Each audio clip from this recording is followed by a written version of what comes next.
Salam sejahtera untuk kita semua. Selamat malam. Selamat malam saudara-saudaraku dimanapun kita berada saat ini.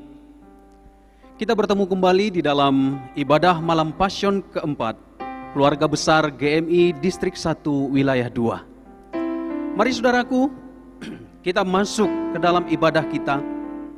Silakan kita mempersiapkan suasana yang baik, yang tentram, yang enak untuk kita untuk beribadah menyembah Allah. Persiapkanlah terutama suasana hati, pikiran dan perasaan kita.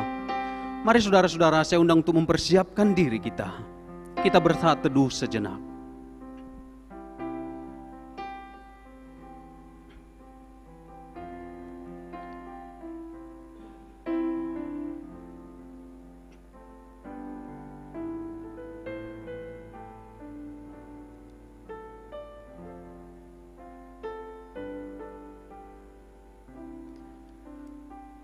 Allahku Engkau, aku hendak bersyukur kepadamu, Allahku.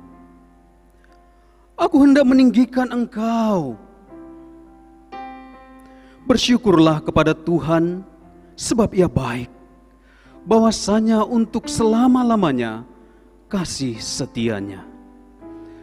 Pertolongan kepada kita ialah di dalam nama Allah yang menjadikan langit dan bumi. Turunlah atas kita sekalian anugerah dan sejahtera dari Allah Bapa dan dari anaknya Tuhan Yesus Kristus, dan dalam perlindungan dan kuasa Roh Kudus. Amin.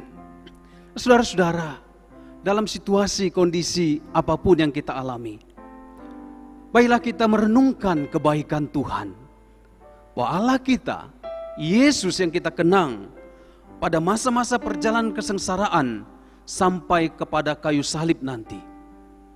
Dan malam ini di Kamis Putih ini, kita merenungkan kebaikan, kemurahan hati Tuhan. Dia Allah yang kaya, Dia Allah yang maha kuasa mengosongkan dirinya, masuk dalam kehinaan. Demi siapa? Demi kita, Bapak Ibu Saudara. Kita nyanyikan, Yesus Engkau baik.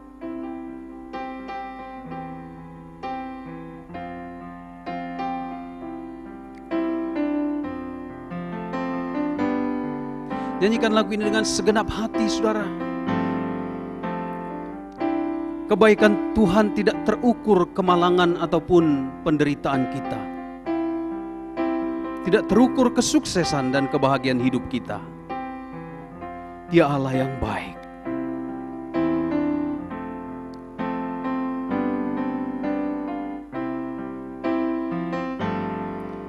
Yesus, Engkau baik, sungguh baik, sangat baik. Yesus, Engkau baik, sungguh baik, sangat baik. Kasih-Mu tak berkesudahan. Amin Tuhan. Kasih-Mu kekal selam. Sekali lagi katakan, Yesus Engkau baik. Yesus, Engkau baik, sungguh baik, sangat baik. Yesus, Engkau baik, sungguh baik, sangat baik. Kasih-Mu tak berkesudahan. Kasih-Mu Tuhan, kasih-Mu kekal selamanya. Aku telah mengenal kebaikan-Mu. Aku telah mengenal kasih karunia-Mu. Aku telah mengenal kasih karunia-Mu. Kau kaya, rela jadi miskin, supaya aku jadi kaya. Katakan Hosana. Hosana, Hosana bagi Yesus Tuhanku. Hosana, Hosana bagi Yesus Allahku. Sembari musik mengalun, mari kita meneduhkan hati kita, merenungkan kebaikan Tuhan. Catatlah, ingatlah kebaikan Tuhan yang sudah saudara terima dalam hidup ini.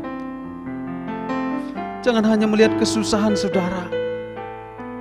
Yesus yang maha baik, Allah mengosongkan dirinya masuk dalam dunia ini, masuk dalam penderitaan untuk menanggung dosa saudara dan saya.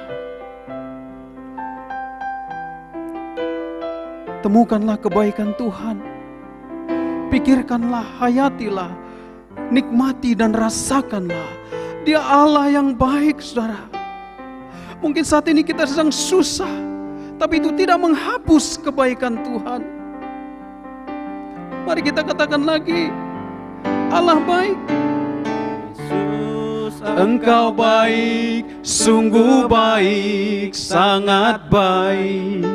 Yesus, Engkau baik, sungguh baik, sangat baik. Kasih-Mu tak berkesudahan. Amin. Kasih-Mu kekal selamanya. Aku telah mengenal kasih karunia-Mu. Aku telah mengenal kasih karunia-Mu. Kau kaya, rela jadi miskin, supaya aku jadi kaya. Katakan Hosana, Hosana, Hosana, Hosana bagi Yesus Tuhanku. Hosana, Hosana, Hosana bagi Yesus Allah. Hosana, Hosana, Hosana bagi Yesus Tuhanku. Hosana, Hosana, Hosana bagi Yesus Allahku. Bagi Yesus Allahku. Bagi Yesus, Yesus Allahku. Mari kita berdoa. Bapa di surga, terima kasih Tuhan. Kami yang saat ini beribadah dipersatukan dalam channel ini Tuhan. Dan kami duduk di berbagai tempat, ruangan, di berbagai tempat dan daerah. Tapi kami dipersatukan oleh kuasa-Mu dan di dalam nama-Mu, Tuhan Yesus Kristus.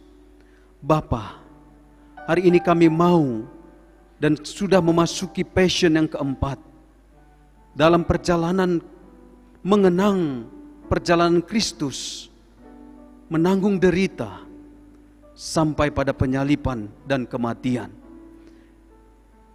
Dalam perayaan Paskah yang akan kami peringati, ya Tuhan, terima kasih atas kebaikan dan anugerah-Mu.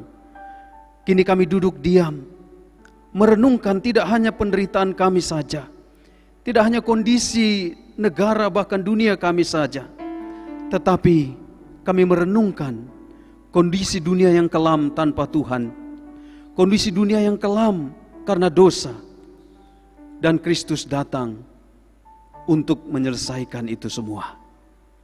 Tuhan berkatilah kami semua yang beribadah pada saat ini, tua, muda, dimanapun kami berada. Kami mau menghayati perjalanan-Mu, kesengsaraan-Mu ya Tuhan. Tapi kami juga mau mengenang ketaatan-Mu. Di dalam nama Tuhan Yesus kami berdoa dan bersyukur. Haleluya. Amin. Shalom saudara-saudara. Mari kita mengingat satu nama yang penuh kuasa selalu. Ya, jangan ingat-ingat susah saja, tapi ingat juga ada kuasa Tuhan menyertai kehidupan orang percaya. Ingat akan nama Yesus, itulah penghiburmu. Mari kita nyanyikan lagu ini dengan penuh sukacita. Nah, saudara yang berada di rumah atau dimanapun berada, mari kita bertepuk tangan memuji Tuhan. Bangkitkan keyakinan iman kita bahwa di dalam nama Yesus ada kuasa.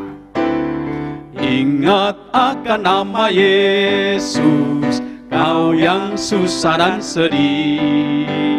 Nama itu menghiburmu, mana saja kau pergi. Indahlah namanya, pengharapan dunia. Indahlah namanya, suka sorga yang bakal. Bawa nama Tuhan Yesus, itulah perisaimu. Bila datang pencobaan, itu yang menolongmu. Indahlah, indahlah namanya, pengharapan dunia. Indahlah namanya, suka sorga yang bakal. Mari kita mendengarkan firman Tuhan.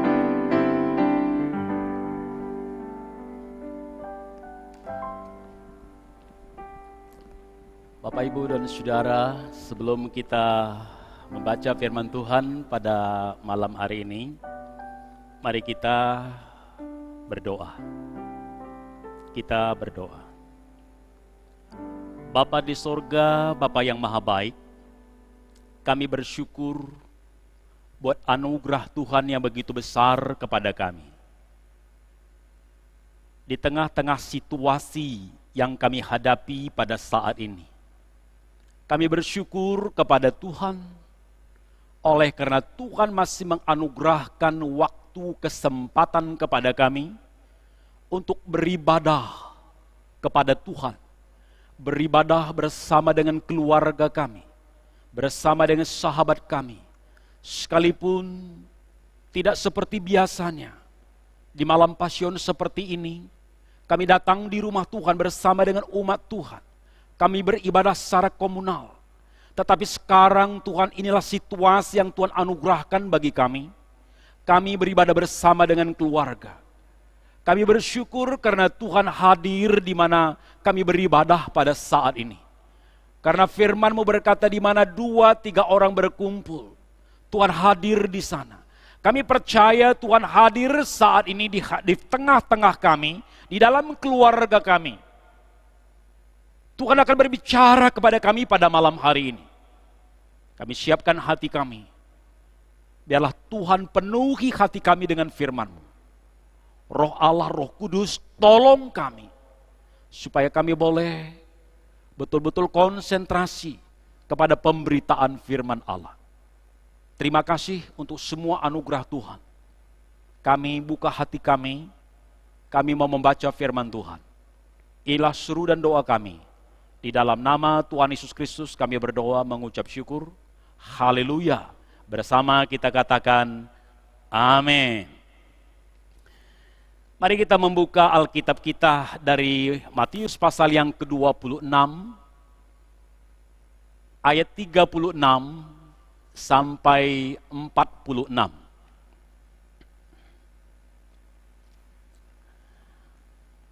Matius pasal yang ke-26 ayat 36 sampai 46. Saya akan membacakan firman Tuhan, mari kita mengikuti pembacaan ini. Maka sampailah Yesus bersama-sama murid-muridnya ke suatu tempat yang bernama Getsemani. Lalu ia berkata kepada murid-muridnya, "Duduklah di sini, sementara aku pergi ke sana untuk berdoa." Dan ia membawa Petrus dan kedua anak Zebedeus sertanya. Maka mulailah ia merasa sedih dan gentar. Lalu katanya kepada mereka, hatiku sangat sedih, seperti mau mati rasanya. Tinggallah di sini dan berjaga-jagalah dengan aku. Maka ia maju sedikit, lalu sujud dan berdoa. Katanya, ya Bapakku, jikalau sekiranya mungkin, biarlah cawan ini lalu daripadaku, tetapi janganlah seperti yang ku kehendaki, melainkan seperti yang engkau kehendaki. Setelah itu ia kembali kepada murid-muridnya itu, dan mendapati mereka sedang tidur. Dan ia berkata kepada Petrus, tidakkah kamu sanggup berjaga-jaga 1 jam dengan aku? Berjaga-jagalah dan berdoalah, supaya kamu jangan jatuh ke dalam pencobaan. Roh memang penurut, tetapi daging lemah. Lalu ia pergi untuk kedua kalinya dan berdoa. Katanya, ya Bapakku, jikalau cawan ini tidak mungkin lalu, kecuali apabila aku meminumnya, jadilah kehendak-Mu. Dan ketika ia kembali pula, ia mendapati mereka sedang tidur, sebab mata mereka sudah berat. Ia membiarkan mereka di situ lalu pergi dan berdoa untuk ketiga kalinya, dan mengucapkan doa yang itu juga. Sesudah itu ia datang kepada murid-muridnya dan berkata kepada mereka, tidurlah sekarang dan istirahatlah. Lihat, saatnya sudah tiba bahwa Anak Manusia diserahkan ke tangan orang-orang berdosa. Bangunlah, marilah kita pergi. Dia yang menyerahkan aku sudah dekat. Sampai di sini pembacaan firman Tuhan, Bapak, Ibu, dan Saudara. Sebelum kita masuk dalam pembahasan tema kita pada malam hari ini, pada malam Passion yang keempat ini, saya mau menyampaikan kepada kita bahwa kita sedang beribadah kepada Tuhan. Baik kita di rumah dengan keluarga, Bapak, Ibu, dan Saudara, kita sedang beribadah. Maka saya berharap kita menghormati Tuhan yang hadir di tengah-tengah kita, sehingga tidak ada satu orang pun yang bermain-main di dalam ibadah. Biarlah sekali lagi kita hormat dan tunduk kepada Tuhan di dalam ibadah kita. Tema renungan pada malam Passion yang keempat pada malam hari ini adalah Getsemani. Getsemani dalam bahasa Aram, Gat-Shemet, artinya oil press atau perasan minyak. Getsemani sebuah taman di Bukit Zaitun. Ada yang menyatakan Taman Getsemani berhadapan dengan Taman Eden. Di Taman Eden, Adam yang pertama jatuh ke dalam pencobaan. Di Taman Getsemani, Adam yang terakhir menang menghadapi pencobaan. Ada 3 hal penting yang kita akan renungkan dalam ibadah malam Passion yang keempat pada malam hari ini. Mengapa kita tidak boleh melupakan Getsemani? Pertama, Yesus bergumul di Getsemani. Mengapa Yesus bergumul di Getsemani? Hal itu dilatar belakangi dari Yohanes pasal yang ke-12 ayat yang ke-27. Mari kita lihat Alkitab kita, Yohanes pasal 12. Ayat yang ke-27. Yesus berkata, sekarang jiwaku terharu. Konteks perikop ini adalah Yesus memberitahukan kematiannya. Kata jiwaku terharu diterjemahkan dari bahasa aslinya tarasso. Penterjemahan ini kurang pas atau sangat lemah. Dalam Kamus Besar Bahasa Indonesia, terharu artinya merasa iba, kasihan, merasa rawan hati. Kata tarasso lebih dapat atau lebih tepat diterjemahkan mengguncangkan, menggelisahkan, mengacaukan. Jadi ayat ini dapat kita baca, sekarang hatiku terguncang, gelisah, kacau. Dalam New King James Version dan NIV ditulis, now my heart is troubled. Secara terjemahan langsung dapat kita terjemahkan sesuai dengan konteksnya. Sekarang hatiku penuh kesukaran, penuh kesusahan, penuh kekacauan, penuh persoalan, penuh pergumulan. Mengapa hati Yesus penuh pergumulan? Mengapa hati Yesus terguncang? Mengapa hati Yesus gelisah? Perhatikan Yohanes pasal 13 ayat yang pertama atau ayat 1b.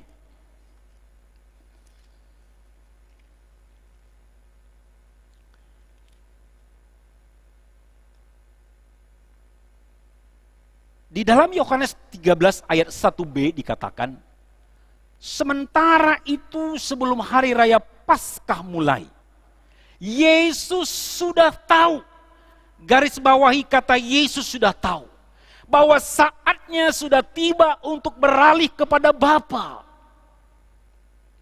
Yesus sudah tahu waktunya dan saatnya sudah tiba, di mana anak manusia akan ditangkap, dianiaya, dicambuk, disalibkan. Hati Yesus terguncang, penuh pergumulan, karena ia tahu bahwa peristiwa-peristiwa yang dia alami adalah peristiwa yang mengerikan dan mematikan. Yesus bergumul di Getsemani karena ia tahu beratnya patibulum atau balok salib yang kasar yang harus dipikulnya ke bukit Golgota pada saat-saat kritis, pada saat-saat dia lemah, tidak memiliki daya dan tenaga. Ia tahu sakitnya mengalami cambukan yang dilakukan para algojo yang bertubuh kekar dan kuat. Orang-orang yang tidak berkeprimanusiaan, di mana tubuhnya akan tercabik-cabik. Ia tahu sakitnya kalau paku-paku yang besar dan panjang akan menembus kedua tangan dan kakinya. Ia tahu sakitnya duri yang tajam akan merobek bahkan menembus kepalanya. Ia tahu lembing yang tajam akan mengoyak lambungnya. Ia tahu getirnya rasa anggur asam yang akan diberikan kepadanya pada saat dia membutuhkan air, pada saat ia kehausan. Sejak Yesus ditangkap, sepanjang malam itu ia diadili. Ada 6 kali ia menjalani pengadilan. 3 kali di pengadilan Yahudi, yaitu pertama dia dibawa ke Hanas, dari sana dia dibawa ke Kayafas imam besar. Di sana Yesus diolok-olok, dipukuli, mukanya diludahi. Setelah itu ia menjalani 3 kali pengadilan Romawi. Dia dibawa ke Pontius Pilatus, gubernur Roma. Kepadanya dituduhkan pelanggaran politik, namun tidak ditemukan kesalahannya. Karena Yesus berasal dari Galilea, Maka dia dikirim ke Raja Herodes penguasa di Galilea. Karena tidak ditemukan kesalahannya, maka dia dikirim kembali ke Pilatus. Pilatus mengadili dia di atas pengadilan resmi yang dalam bahasa Yunani disebut litostrotos dan dalam bahasa Ibrani disebut Gabata. Di sana ia dijatuhi hukuman mati dengan disalibkan. Sepanjang pengadilan malam itu ia tidak ada diberikan makan dan minum. Tidak ada ayat firman Tuhan mencatat yang sedemikian. Sampai dia disalibkan. Hal inilah yang menjadi dasar Bapak, Ibu, dan Saudara. Di dalam sepanjang sejarah gereja, mengapa banyak para pengikut Kristus menjadikan hari Jumat Agung sebagai hari puasa. Supaya di dalam kelemahan, dapat menghayati akan penderitaan Kristus dan menghayati cinta kasih-Nya yang begitu besar bagi manusia yang berdosa. Mengapa Yesus begitu bergumul?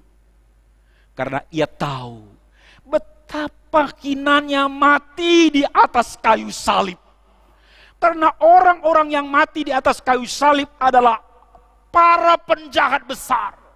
Orang-orang yang dianggap terkutuk, di mana bumi pun tidak layak untuk menerima jasadnya. Tapi di sanalah dia akan mati. Ia tahu bagaimana sedih dan pedihnya ditinggalkan oleh Bapa di sorga. Di saat dia menderita, di saat dia membutuhkan penyertaan Bapa, justru di sana Bapa meninggalkan dia, murka Allah ditimpakan kepadanya.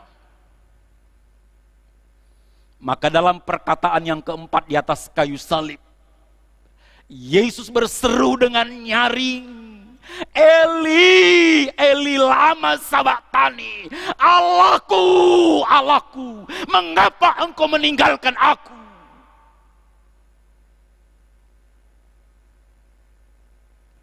Pada saat Yesus dibaptis di sungai Yordan,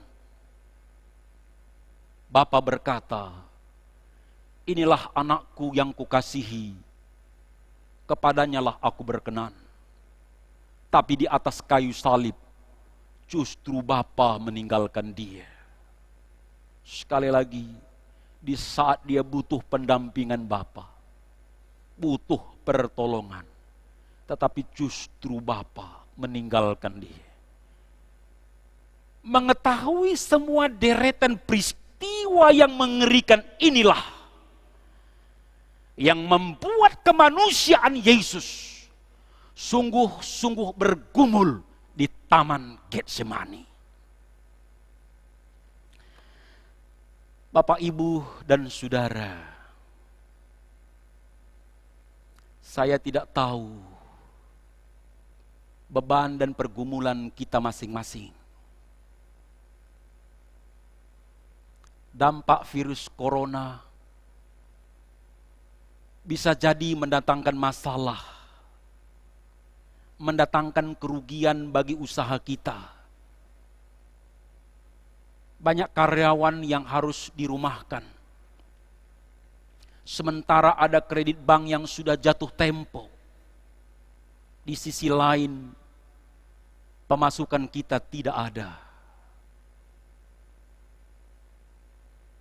Bisa jadi kita pun sangat bergumul dan berkata, hatiku sangat sedih, seperti mau mati rasanya. Dampak kelumpuhan ekonomi, di antara kita mungkin ada yang gajinya telah dipotong, atau ada yang dirumahkan. Sementara kita adalah tulang punggung keluarga. Kita butuh biaya hidup. Kita butuh uang untuk menyekolahkan anak-anak kita. Mungkin di antara kita ada pergumulan-pergumulan yang lain yang membuat kita begitu susah pada saat ini. Bapak, Ibu, dan Saudara, penulis Ibrani berkata, imam besar yang kita punya, yaitu Yesus Kristus, bukanlah imam besar yang tidak dapat turut merasakan kelemahan-kelemahan kita. Sebaliknya, sama dengan kita, ia telah dicobai, hanya tidak berbuat dosa.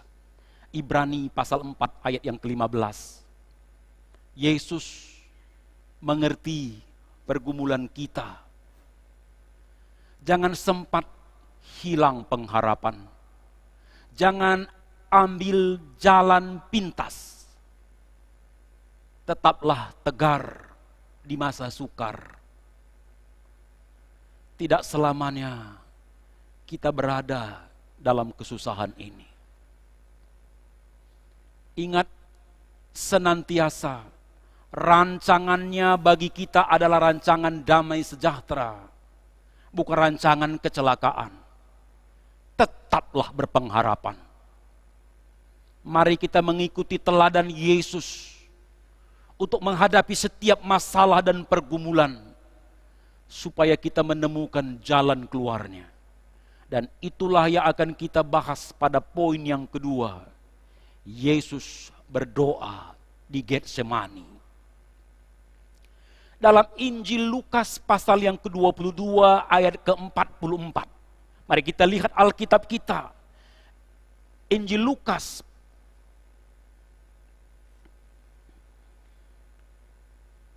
pasal ke-22 ayat 44. Di sana dicatat, ia sangat ketakutan dan makin sungguh-sungguh berdoa. Peluknya menjadi seperti titik-titik darah ke tanah. Lukas, seorang tabib, mendeskripsikan bagaimana dia bergumul. Peluknya bertetesan ke tanah seperti darah. Menurut beberapa penafsir, penerjemahan ini lemah. Kata untuk ketakutan dalam ayat ini dipakai kata agonia. Kata ini dipakai untuk menyatakan adanya konflik batin atau ketegangan yang sangat hebat. Konflik batin yang sangat tinggi dapat mengakibatkan pembuluh darah yang halus di kepala pecah, sehingga keringat bertetesan ke tanah bercampur darah. Beberapa penafsir mengatakan inilah yang dihadapi oleh Yesus ketika dia berdoa di Taman Getsemani. Kata agonia hanya sekali dipakai dalam Alkitab. Kita temukan hanya di dalam Lukas 22 ayat 44 ini. Tidak ditemukan dalam ayat-ayat yang lain. Hal ini menegaskan bahwa ketegangan yang dihadapi para nabi, para rasul tidak setara dengan ketegangan pergumulan yang dihadapi oleh Yesus di Taman Getsemani. Oleh karena pergumulan yang dihadapi oleh Tuhan Yesus sangat berat, begitu hebat, maka Lukas kembali mencatat dalam Lukas 22 ayat ke-43. Lukas 22, 43. Maka seorang malaikat dari langit menampakkan diri kepadanya untuk memberi kekuatan kepadanya. Dari laporan penulis Injil Lukas, jelas bahwa Yesus sungguh-sungguh bergumul untuk menghadapi penyalipan. Bahkan kemanusiaannya tidak sanggup untuk menanggung pergumulan itu. Sehingga Bapa dari sorga mengutus malaikat untuk memberi kekuatan kepadanya. Bapak, Ibu, dan Saudara, kalau kita memperhatikan kitab suci, maka kita menemukan bahwa Yesus sangat memprioritaskan atau mengutamakan doa dalam hidup dan pelayanannya. Untuk memulai pelayanannya secara makro, Yesus berdoa dan berpuasa selama 40 hari, 40 malam. Dalam kehidupannya sehari-hari, sebelum ia pergi memberitakan kerajaan Allah, ia berdoa pada pagi hari. Bisa kita lihat di dalam Markus pasal yang pertama ayat yang ke-35. Dan setelah ia menyelesaikan pelayanannya setiap hari, ia juga datang berdoa. Matius 14:23. Sebelum Yesus kembali kepada Allah Bapa, ia juga berdoa untuk murid-muridnya. Berdoa untuk orang-orang percaya supaya mereka dilindungi oleh Bapa di surga. Yohanes pasal 17 ayat yang ke-9. Bahkan ketika dia disalibkan, dari atas kayu salib pun dia menaikkan doa kepada Bapa di surga. Ya Bapa, ampunilah mereka, karena mereka tidak tahu apa yang mereka perbuat. Ketika ada masalah, ada tekanan, ada ketakutan, sikap yang diambil oleh Yesus adalah berdoa. Mencari Allah Bapa, memohon pertolongannya, memohon kekuatannya, memohon jalan keluar. Dalam menghadapi pergumulan yang sangat berat, Yesus mengambil waktu untuk berdoa. Melalui doa, Yesus dapat bersekutu dengan Bapa di surga. Yesus dapat mencurahkan isi hatinya kepada Bapa di surga. Melalui doa, ada pertolongan, ada kekuatan yang datang dari surga, sehingga ia menang menghadapi pergumulan yang hebat itu. Sebagaimana Yesus sangat mengutamakan doa dalam hidupnya, maka kita sebagai pengikut-pengikut Yesus pun harus mengutamakan, memprioritaskan doa dalam kehidupan kita sehari-hari. Sebagaimana Yesus menyuruh murid-muridnya supaya mereka berjaga-jaga dan berdoa, supaya mereka jangan jatuh ke dalam pencobaan. Pesan itu pun disampaikan kepada kita malam ini. Yesus mengajarkan bahwa berdoa adalah tindakan berjaga-jaga supaya tidak jatuh ke dalam pencobaan. Bapak, Ibu, dan Saudara, saya pernah membaca satu buku, satu kesaksian seorang ibu yang sudah divonis oleh dokter hanya hidup beberapa bulan lagi oleh karena dia menderita kanker. Tetapi ibu ini ketika pulang ke rumah, dia tekun membaca Alkitab. Setiap ayat-ayat yang mencatat tentang kesembuhan, dia catat, dia kumpulkan, Bapak, Ibu, dan Saudara. Dan dia berdoa kepada Tuhan dan terus membaca ayat-ayat di dalam firman Tuhan bahwa kuasa Yesus sanggup menyembuhkan dia.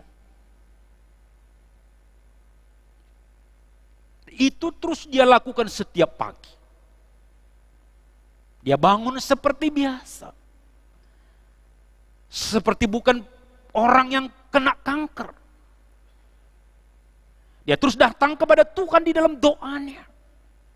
Dia terus bertekun di dalam pembacaan ayat-ayat firman Tuhan, terutama tentang penyembuhan. Maka Bapak, Ibu, dan Saudara, kuasa Tuhan bekerja. Beberapa waktu kemudian ketika dia kembali ke dokter, dokter menyatakan dia sudah terbebas, dia sembuh. Kesaksian ini saya baca di buku Bapak Joel Osteen. Mamanya sendiri yang sakit itu, mamanya dipulihkan, disembuhkan lewat kuasa doa. Saya percaya Bapak, Ibu, dan Saudara, kita pun akan mengalami jalan keluar dari setiap masalah kita ketika kita datang kepada Tuhan di dalam doa-doa kita. Poin yang ketiga yang akan kita renungkan untuk tidak melupakan Getsemani. Poin yang ketiga adalah Yesus mengambil keputusan di Getsemani. Dalam pergumulan Yesus di Taman Getsemani, ada keputusan penting yang harus dia ambil. Keputusan itu adalah soal kehidupan dan kematian. Mengenai masa depan manusia yang sudah jatuh ke dalam dosa. Mengenai sorga dan neraka. Maka dalam doanya dia berkata, "Ya Bapakku, jikalau sekiranya mungkin, biarlah cawan ini lalu daripadaku. Tetapi janganlah seperti yang ku kehendaki, melainkan seperti yang Engkau kehendaki." Dalam pergumulan mengambil keputusan, Yesus tetap mencari kehendak Bapa. Apa yang berkenan di hadapan Bapa. Kalau Yesus Kristus taat kepada Bapa di surga, maka kehidupan kekal menjadi bagian kita, orang-orang yang berdosa. Hidup kekal bukan hanya sekedar harapan dan impian, tetapi akan menjadi kenyataan. Tetapi bila Yesus taat, itu berarti sengsara bagi dia, penderitaan bagi dia.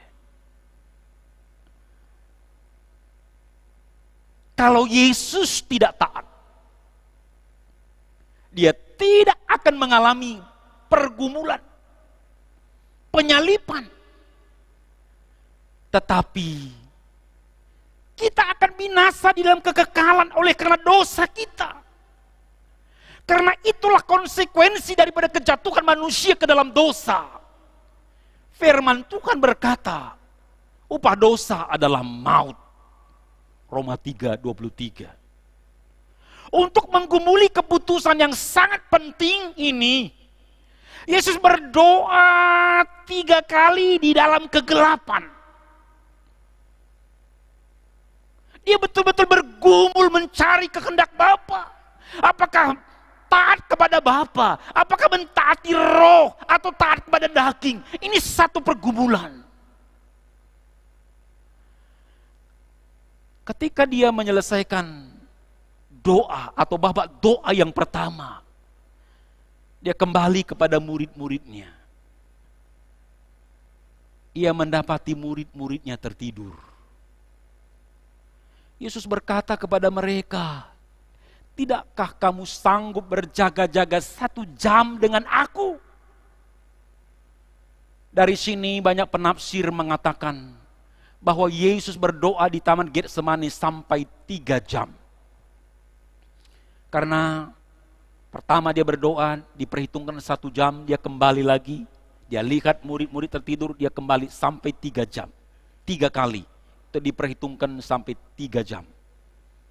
Melihat pergumulan Yesus yang sangat berat, maka sangat manusiawi kalau dia mundur dan menyerah. Tetapi sekali lagi, keputusan yang diambil tidak boleh didasari oleh emosi dan perasaan. Karena dia telah mempunyai tekad yang bulat bahwa dia akan setia dan taat sampai mati kepada Bapa di surga. Inilah yang direnungkan oleh Yesus. Sehingga akhirnya dia berkata, "Ya Bapakku, jikalau cawan ini tidak mungkin lalu, kecuali apabila aku meminumnya, jadilah kehendak-Mu." Kalimat "jadilah kehendak-Mu"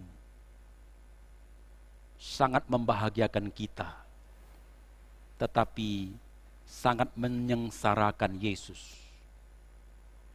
Karena keputusan yang dia ambil untuk taat kepada Bapa mengakibatkan ia ditangkap, ia dicemooh, diludahi, diadili, dicambuk, disalibkan. Ia mengalami penderitaan yang hebat. Bapak, Ibu, dan Saudara,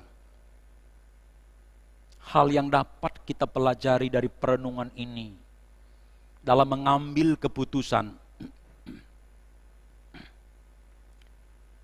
berdoalah, mencari kehendak Allah. Putuskanlah yang sesuai dengan kehendak Allah di dalam hidupmu. Itulah yang akhirnya mendatangkan kebahagiaan kepadamu. Sekalipun mungkin hal itu membuat engkau mengalami kerugian, mengalami kesulitan dan kesusahan, tapi ambillah keputusan yang sesuai dengan kehendak Allah. Karena keputusan yang tidak sesuai dengan kehendak Allah akan mendatangkan masalah dan penyesalan.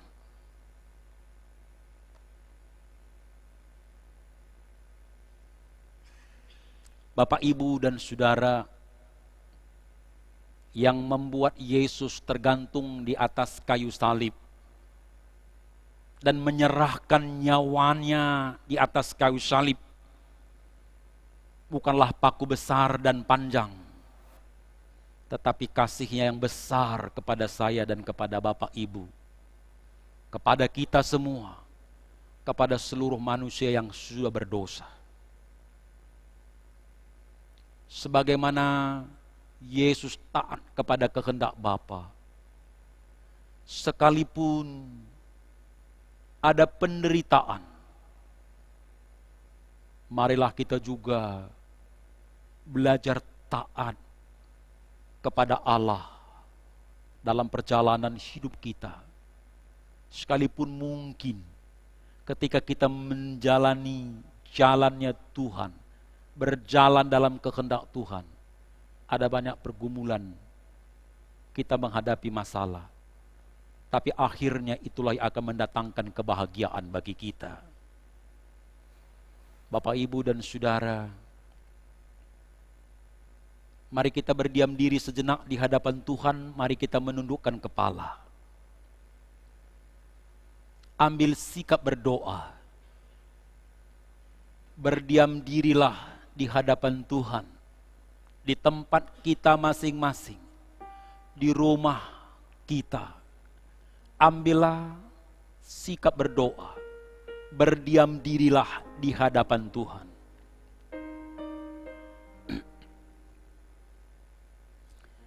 Malam ini kita sudah mendengar, sudah menghayati bagaimana Yesus Kristus mengalami pergumulan yang begitu hebat di Getsemani. Dia bergumul dalam doa di tengah-tengah kegelapan malam sampai 3 jam. Dia bergumul dalam doa sampai meneteskan darah bercampur keringat. Dan semua itu ia lakukan untuk saya, untuk Bapak Ibu, untuk kita semua, untuk semua manusia yang telah berdosa. pertanyaan penting yang harus kita renungkan dan jawab dengan serius adalah, apa yang harus kita lakukan untuk Yesus yang telah menderita dan mati bagi kita di kayu salib. Oleh karena Ia mengasihi saya dan mengasihi Bapak, Ibu, dan Saudara. Dalam sikap berdoa malam ini, maukah kita menyerahkan diri kita kepada Yesus lebih sungguh?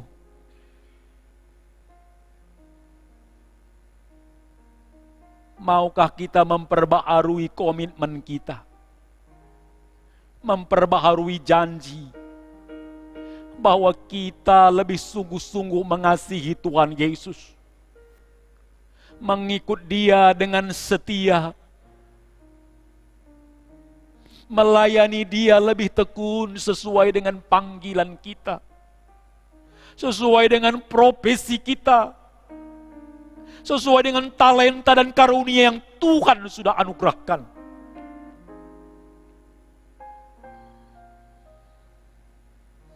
Malam ini, mari kita mengintrospeksi diri di hadapan Tuhan. Bila engkau merasa hidupmu sudah jauh dari Tuhan, karena dalam perjalanan hidupmu engkau mengalami kekecewaan, mengalami kegagalan, sehingga engkau meninggalkan Tuhan.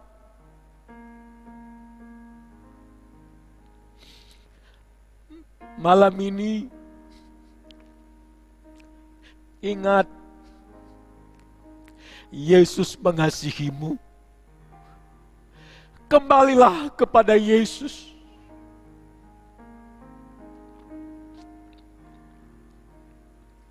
Malam ini, adakah di antara kita yang mau membuat komitmen untuk melakukan apa yang terbaik untuk Yesus? Untuk engkau perbuat atau kerjakan bagi Yesus. Untuk engkau perbuat bagi sesama. Di masa-masa sukar sekarang ini.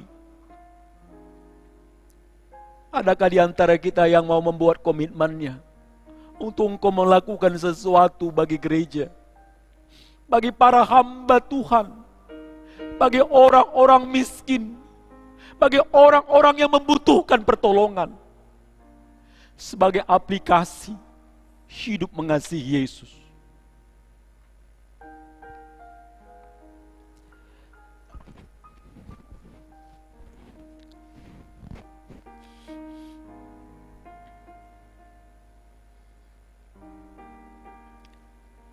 Bapak, Ibu, mari kita berdiam diri, masih dalam sikap berdoa.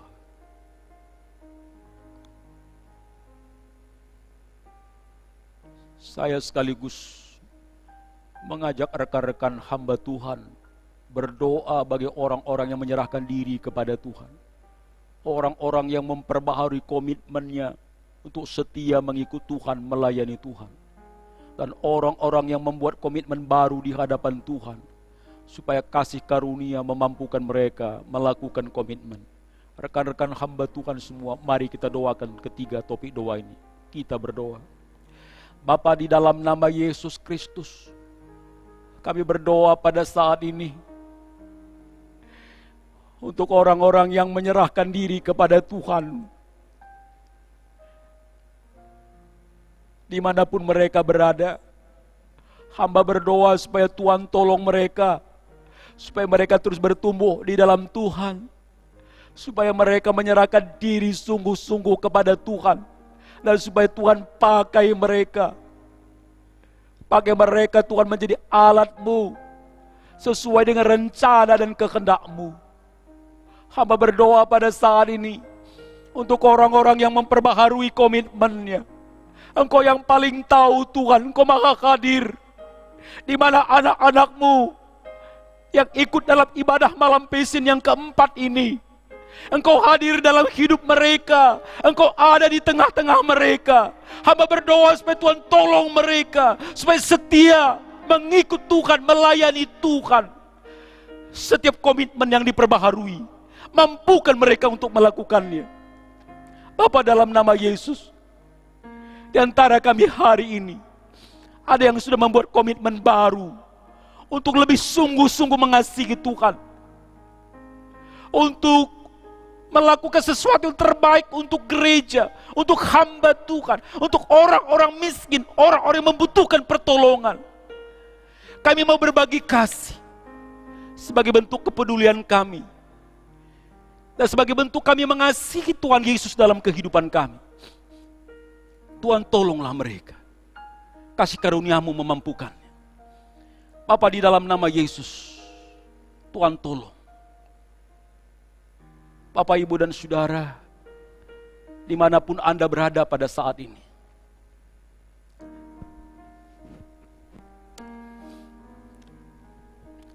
bagi yang mengalami pergumulan ekonomi,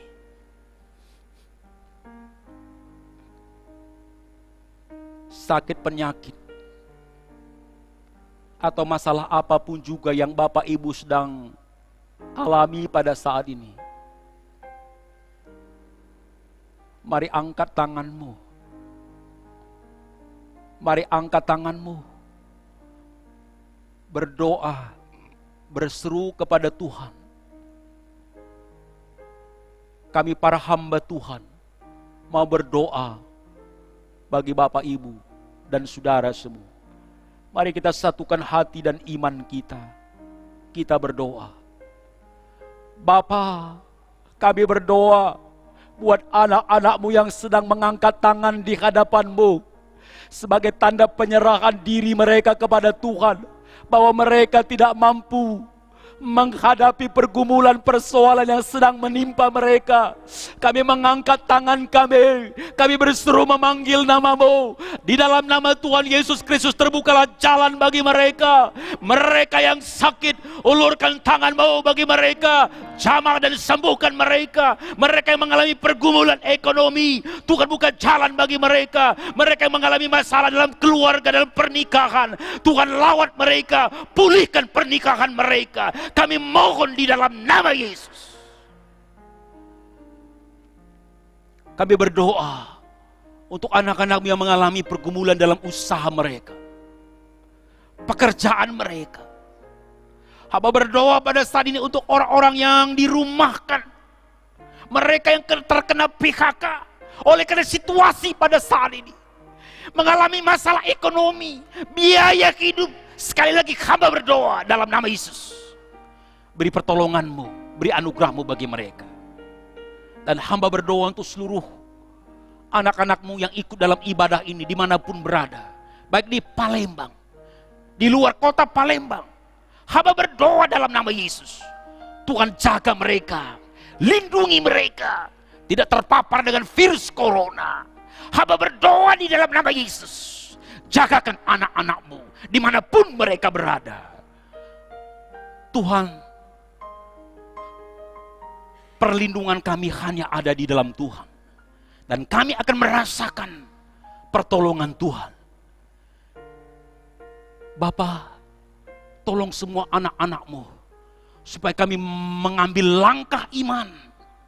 Kami bertindak dengan iman di dalam nama Yesus. Dan biarlah mujizat demi mujizat akan mereka alami. Pemulihan dan kesembuhan akan mereka terima. Terima kasih Tuhan. Terima kasih Yesus. Terima kasih Roh Kudus. Inilah doa dan permohonan kami di dalam nama Yesus. Kami berdoa. Kami memohon. Semua yang percaya, mari kita katakan dengan iman, amin. Tuhan Yesus memberkati kita, Bapak, Ibu, dan Saudara dimanapun berada. Dan biarlah sekali lagi Bapak, Ibu, dan Saudara, kita tetap berpengharapan di dalam Tuhan. Tuhan memberkati kita.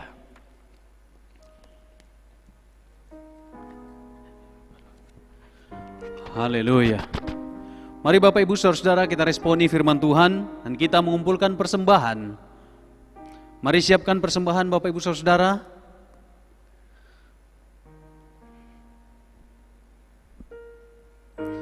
Saat kita menderita, saat kita susah, jangan lupa Getsemani.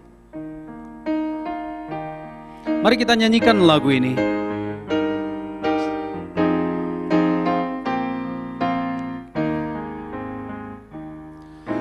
Mahkotailah Raja hidup, mulia bagimu.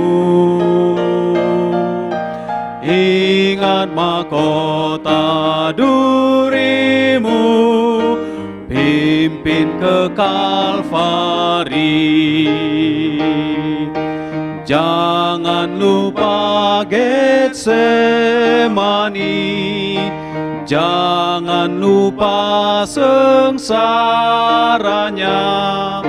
jangan lupa cinta Tuhan, pimpin ke Kalvari.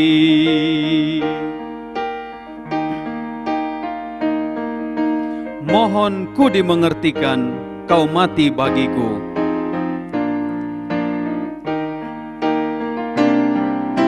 Mohon ku dimengertikan, kau mati bagiku. Amin. Kau mau bagaikan malaikat menjaga kuburmu. Jangan lupa Getsemani, jangan lupa Getsemani, jangan lupa sengsaranya, jangan lupa cinta Tuhan, pimpin ke Kalvari. Ku rela segenap hati.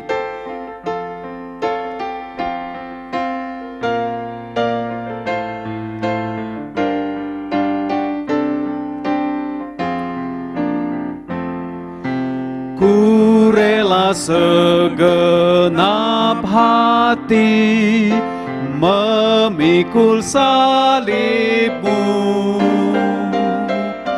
Terima cawan pahit sertanya, pimpin ke Kalvari. Jangan lupa Getsemani, jangan lupa sengsaranya, jangan lupa cinta Tuhan, pimpin ke Kalvari. Mari kita berdoa. Ya Bapa, terima kasih Engkau menunjukkan ketaatanmu dalam peristiwa Getsemani yang akan kami kenang sepanjang hidup kami sebagai orang percaya. Hari ini kami beribadah dan beroleh kelegaan. Terima kasih untuk sukacita dan lawatan-Mu. Kami sudah mengumpulkan persembahan, berkatilah persembahan ini ya Bapa. Dan kami berserah terus menyerahkan jiwa raga kami, masa depan kami, sepanjang hidup kami dalam tangan kuasa-Mu. Belajar taat, semangat berdoa, belajar mencari terus kehendak Bapa, taat, terus taat. Terima kasih Tuhan, dalam nama Yesus yang sudah mengajar kami berdoa. Bapa kami yang di surga, dikuduskanlah nama-Mu, datanglah kerajaan-Mu, jadilah kehendak-Mu di bumi seperti di surga. Berilah kami pada hari ini makanan kami yang secukupnya, dan ampunilah kami akan kesalahan kami, seperti kami juga mengampuni orang yang bersalah pada kami. Dan janganlah membawa kami ke dalam pencobaan, tetapi lepaskanlah kami daripada yang jahat, karena Engkau yang punya kerajaan dan kuasa dan kemuliaan sampai selama-lamanya. Amin. Kepada Allah beri puji.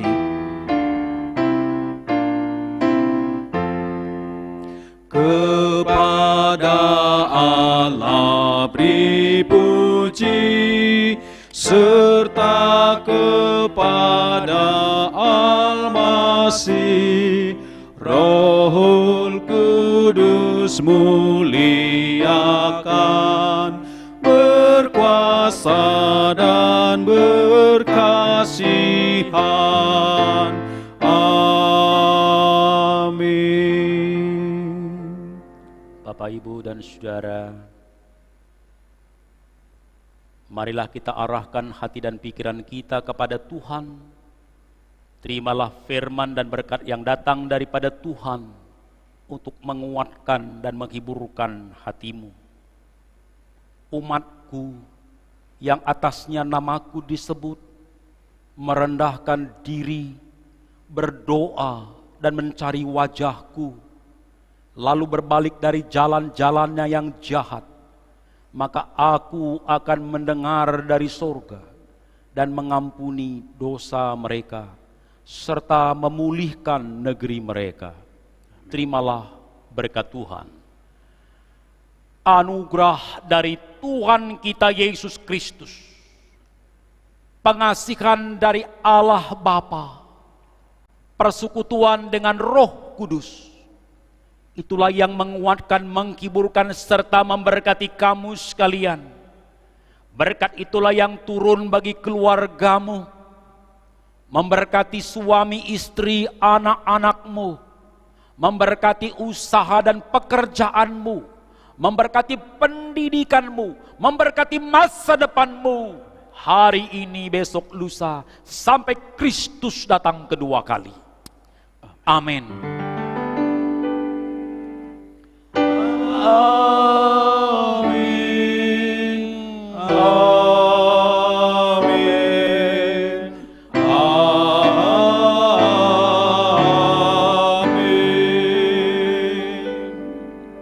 Silakan duduk. Bapak Ibu, doa teduh sejenak.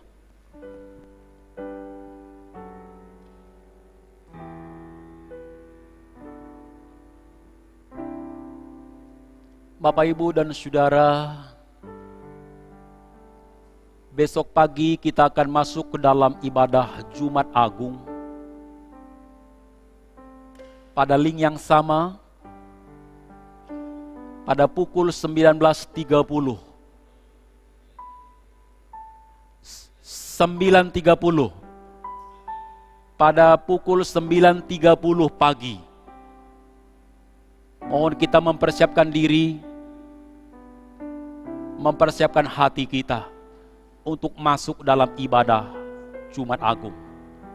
Selamat malam, Tuhan Yesus memberkati kita. Amin.